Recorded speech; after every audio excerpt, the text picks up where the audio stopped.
Break के बाद समय इन्वेस्टिगेट्स में आप सभी का एक बार फिर स्वागत है। आपको दिखाते हैं मुंबई के कुछ और साइको किलर्स।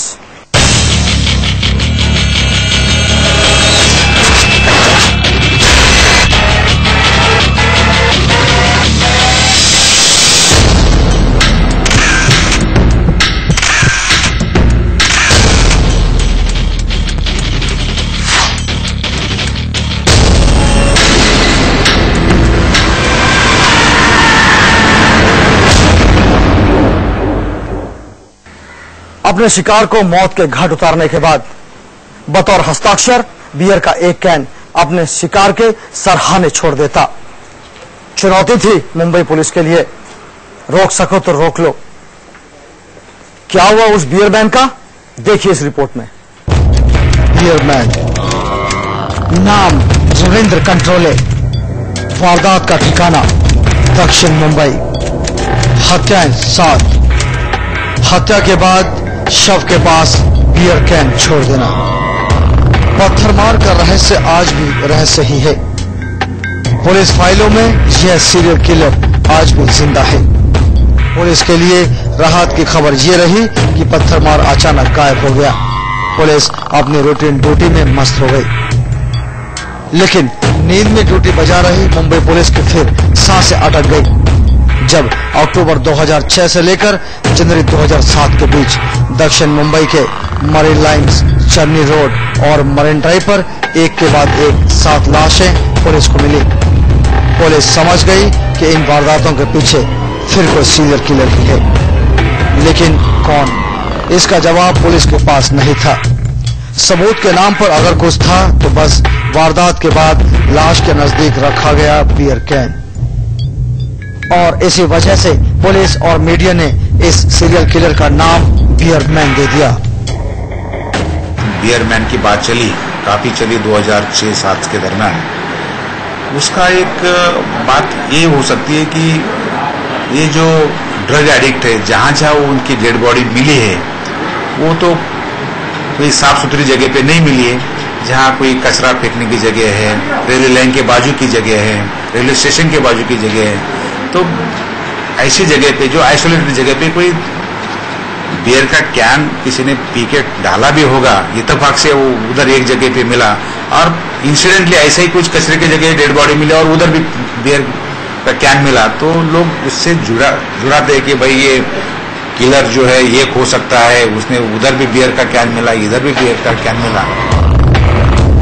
इन हत्याओं की गुत्थी सुलझाते सुलझाते पुलिस पस्त पड़ गई, क्योंकि वारदातों का ग्राफ बढ़ रहा था और हत्यारे के नाम पर पुलिस के हाथ कुछ भी नहीं था। लेकिन एक दिन पुलिस को टिप मिली कि कभी अंडरवर्ल्ड डॉन अमर नाइक गैंग का गुर्गा रविंद्र कंट्रोले जेल से छूटने के बाद बॉम्बे हॉस्पिटल के सामने दरगाह पर पसेरा डाले हुए है। उसका हुलिया उस शख्स से मिलता जुलता है जैसा स्केच में है। पुलिस ने कंट्रोले को उठाया और 7 हत्या के आरोप में गिरफ्तार कर लिया और ऐलान कर दिया कि बियर मैन दबोच लिया गया। तो मुझे तो पहला बुलाया गया था कि आओ और जरा मदद करो जरा कि क्या हो रहा है यहाँ पे। उसके बाद थोड़े टाइम के बाद देखने लगे तो एक दिन बुलाया मुझे और डायरेक्ट मुझे बोलने लगे कि आप ही सीरियल किलर है। पुलिस ने सबूत जुटाए, गवाह तैयार किए, लेकिन पुलिस के सभी पुख्ता सबूत और गवाह अदालत में औंधे मुंह गिर गए। सितंबर 2009 में बॉम्बे हाई कोर्ट ने सबूतों के अभाव में पुलिस द्वारा तैयार किए गए सीरियल किलर रविंद्र कंट्रोले को हत्याओं के सभी मामलों से बरी कर दिया। मेरा जो क्लाइंट है वो ये साबित कर नहीं पाया अदालत में, और जो भी सबूत पेश किए थे वो भी पर्याप्त नहीं थे, और गवाह वगैरह जो थे उन लोग का भी कहानी जो है कि अलग था। एक सस्पेंस थ्रिलर था और मेरा क्लाइंट तो वाकई में छूट गया अदालत से, तो पता नहीं वो असली सीरियल किलर कहाँ है। आज कुख्यात सीरियल किलर उर्फ बियर मैन रविंद्र कंट्रोले आजाद है, खुली हवा में सांस ले रहा है और पुलिस की पूरी व्यवस्था को चिढ़ा रहा है। लेकिन पुलिस आज भी किसी न किसी मामले में उसे दबोचने की तिगड़म में जुटी है।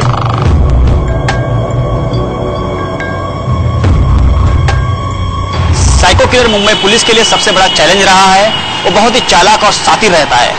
यही वजह है कि मुंबई पुलिस के हाथों कई ऐसे साइको किलर है जो आए लेकिन बचकर निकल गए। इस समय मुंबई से कैमरामैन पवन सिंह के साथ वसीम हैदर। 15,000 संदिग्धों से पूछताछ की गई। 700 से ज्यादा संदिग्धों के डीएनए सैंपल्स लिए गए, पर राज बेपर्दा नहीं हुआ। मासूम बच्चियों की गुमशुदगी और बलात्कार के बाद हत्या का राज आज भी पुलिस को उलझाए हुए है।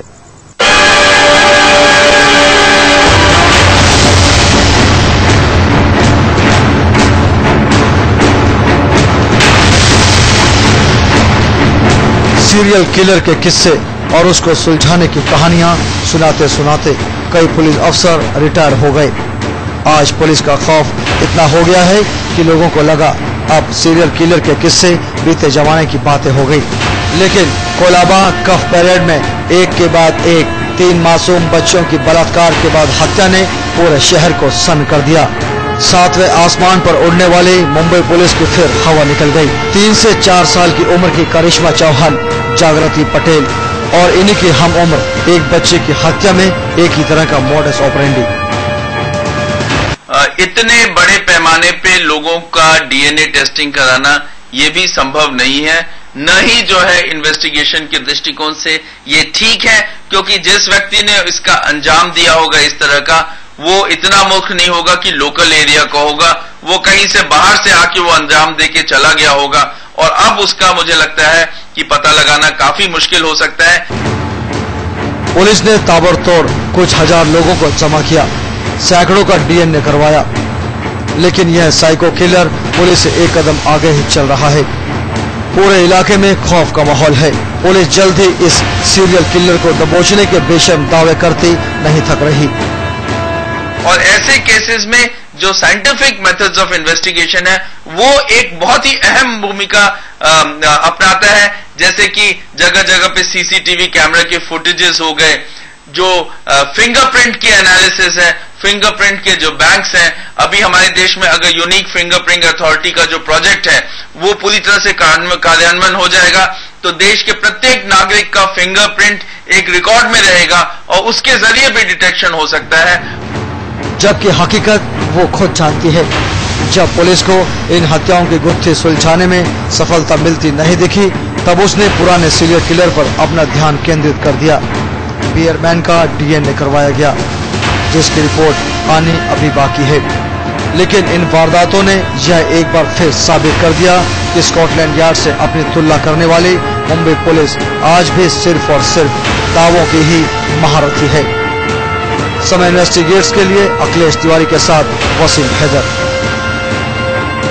एक के बाद एक 16 हत्याओं से गोवा दहल गया। सभी हत्याएं एक ही तरीके से की गई थी और सभी शिकार एक ही जैसी थी, जवान और खूबसूरत लड़कियां। क्या हुआ दुपट्टा किलर का अंजाम, देखिए इस रिपोर्ट में। महानंद नाइक, वारदात का ठिकाना गोवा, हत्याएं 16, सैलानियों का मनपसंद टूरिस्ट प्लेस गोवा, खूबसूरत समुद्र किनारों और मस्त मौले लाइफस्टाइल के लिए दुनिया भर के पर्यटकों का केंद्र। यूं तो यहाँ के स्थानीय बाशिंदे भी शांति प्रिय हैं। छोटी सी वारदात से पूरा गोवा थर्रा उठता है। यहाँ अपराधी पनाह लेने आते जरूर हैं, लेकिन वारदातों को अंजाम देने से हिचकिचाते हैं। इसीलिए यहाँ अपराध का ग्राफ काफी कम है। लेकिन बात 1994 की, जब यहाँ के फोंडी गांव की रहने वाली गुलाबी गांवकर की हत्या से पूरा गोवा सहम गया। पुलिस ने तफ्तीश शुरू की। पहली नजर में पुलिस को यह मामला घरेलू झगड़े से जुड़ा दिखाई दिया, लेकिन अभी पुलिस गुलाबी के रिश्तेदारों से पूछताछ कर रही थी कि उसे गांव की एक और महिला की हत्या से पुलिस के पांव कांप गए। तफ्तीश में पता चला कि इस महिला की हत्या भी ठीक उसी तरह दुपट्टे से गला घोंट कर की गई थी, जैसे कि गुलाबी की गई। अब पुलिस की परेशानी बढ़नी शुरू हो गई। अभी इस दूसरी हत्या की गुत्थी में पुलिस उलझी ही थी कि तीसरी महिला के दुपट्टे से गला घोंटकर हत्या ने पुलिस को बैकफुट पर खड़ा कर दिया। अब पुलिस को समझते देर नहीं लगी कि यह हत्याएं एक ही शख्स की कारगुजारियां हैं, लेकिन वो कौन है, यह पुलिस के समझ से परे था। जहां पुलिस उस हत्यारों को दबोचने के लिए रणनीति बना रही थी, वहां वो हत्यारा अपने शिकार को तलाश रहा था।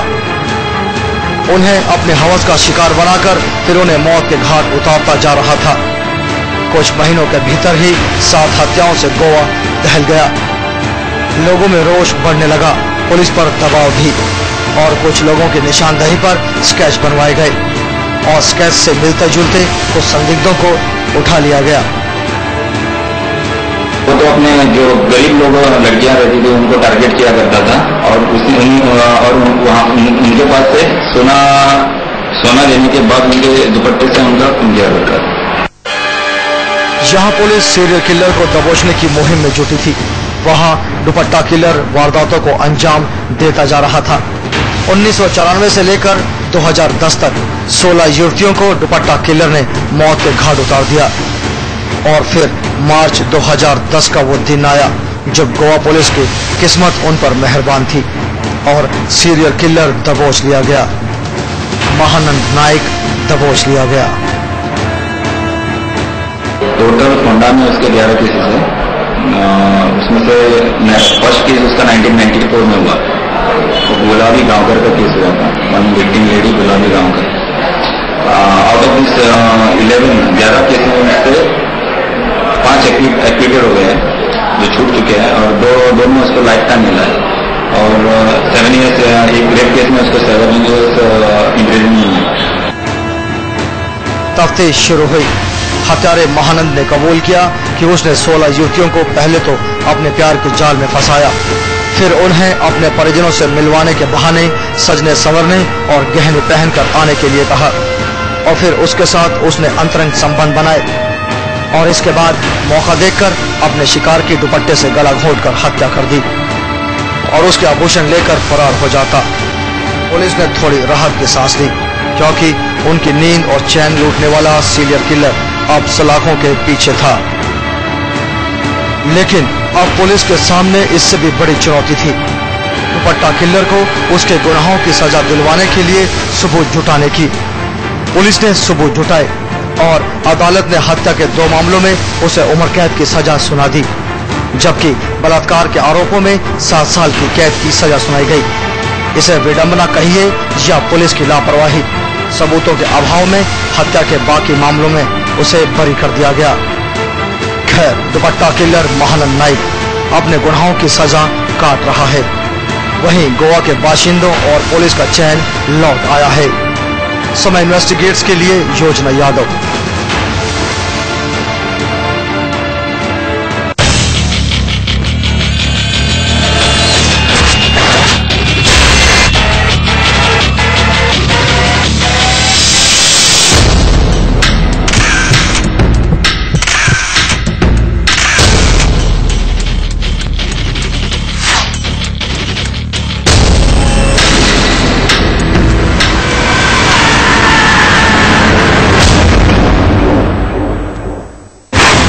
समय इन्वेस्टिगेट्स की खास पड़ताल, नए पड़ताल और नए खुलासे के साथ हम जल्द होंगे हाजिर। आप याद रखिए, तस्वीर बदल सकती है बशर्ते आप अपनी आवाज बुलंद करना शुरू करें। आज बस इतना ही। सुरेश पासी के साथ अरुण कौशिक को दीजिए इजाजत। सहरा प्रणाम।